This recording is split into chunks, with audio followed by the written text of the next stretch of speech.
ಊರ್ಜಾ ಶಕ್ತಿ. ಇದು ದೇಹ ಶಕ್ತಿ ಅಲ್ಲ, ಮನಸ್ಸಿನ ಶಕ್ತಿ ಅಲ್ಲ, ಬುದ್ಧಿಶಕ್ತಿ ಅಲ್ಲ. ವಿಶೇಷವಾದ ಶಕ್ತಿ ನಮ್ಮಲ್ಲಿದೆ. ಸುಮ್ಮನೆ ಹಿಂಗೆ ಅಂದ್ಕೊಂಡ್ರೆ ಸಾಕು, ಕೈ ಮೇಲೆ ಫೀಲ್ ಆಗುತ್ತೆ. ಸದಾ ಇದೆ. ಅದನ್ನು ನಮ್ಮದನ್ನಾಗಿ ಮಾಡ್ಕೋಬೇಕು.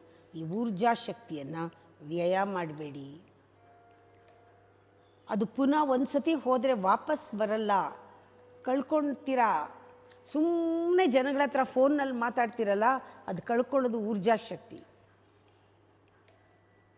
ನಾನು ಗೆಲ್ಲಬೇಕು ಮಾತಿನಲ್ಲಿ ಅಂತ ಚರ್ಚೆ ಮಾಡ್ತಿರಲ್ಲ, ಅವಾಗ ಕಳ್ಕೊಳ್ಳೋದು ಊರ್ಜಾ ಶಕ್ತಿ. ಮಾತಾಡಿ ಮಾತಾಡಿ ಕಳ್ಕೊಳ್ತೀರ. ಜೀವನದಲ್ಲಿ ಶಕ್ತಿ ಬೇಕು. ನಾಳೆ ನಿಮ್ಗೆ ತುಂಬ ಶಕ್ತಿ ಬೇಕು.